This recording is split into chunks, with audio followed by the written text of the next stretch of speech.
মম kitchen থেকে আপনাদের সবাইকে নমস্কার। এই গরমে আজকের রেসিপি সবারই খুব ভালো লাগবে, তার সাথে যদি আলু সিদ্ধ মাখা থাকে। আমি 1 কাপ মুসুরির ডাল নিয়েছি। ডালটা আমি হাত দিয়ে ডলে ডলে জল দিয়ে ধুয়ে নিচ্ছি। ধুয়ে জলটা আমি ফেলে দিচ্ছি।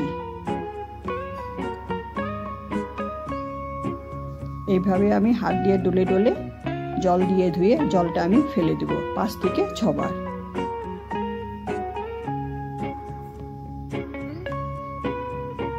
ডাল ধোয়া হয়ে গেছে, কড়াইতে আমি জল দিচ্ছি।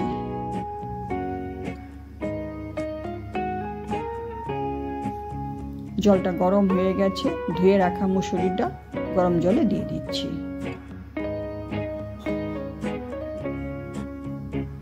একটু নাড়িয়ে দিচ্ছি। ডালের মধ্যে এরকম ফেনা ফেনা হয়েছে, সেই ফেনাগুলো উঠিয়ে নিচ্ছি, উঠিয়ে ফেলে দিচ্ছি। আমার চ্যানেলে নতুন বন্ধু হয়ে থাকলে চ্যানেলটা সাবস্ক্রাইব করার অনুরোধ রইল। পাশে থাকা বেল আইকন অবশ্যই প্রেস করে দেবেন। আমার চ্যানেলে নতুন কোনো রেসিপি দিলে আপনাদের কাছে খুব তাড়াতাড়ি পৌঁছে যাবে। ডালের থেকে আমি ফেনাগুলো উঠিয়ে ফেলে দিয়েছি। এখন ডালের থেকে কিছুটা জল উঠিয়ে আমি রেখে দিচ্ছি। যখন জলের দরকার পড়বে তখন এই জলটাই আমি ডালের মধ্যে দিয়ে দেব। এইভাবে ডাল বানালে খেতে খুবই টেস্ট হয়।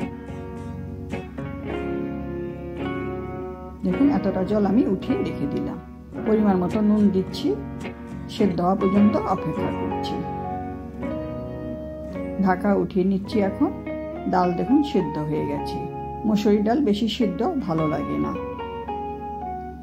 ডালটা এখন একটু ঘুটনো দিয়ে ঘুটে দিচ্ছি।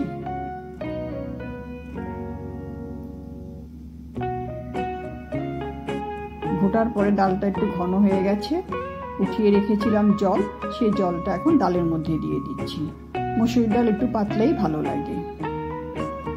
ডালটা একটু ফুটিয়ে নিচ্ছি। 2 কাঁচা লঙ্কা চিড়ে দিয়ে দিচ্ছি, একটু হলুদ দিয়ে দিচ্ছি। ভালো করে মিলিয়ে ডালটা ফুটিয়ে নিচ্ছি।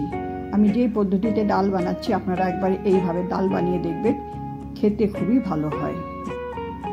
ডাল ফুটানোর পরে 2 গন্ধরাজ লেবুর পাতা ছিঁড়ে ডালের মধ্যে দিয়ে দিচ্ছি।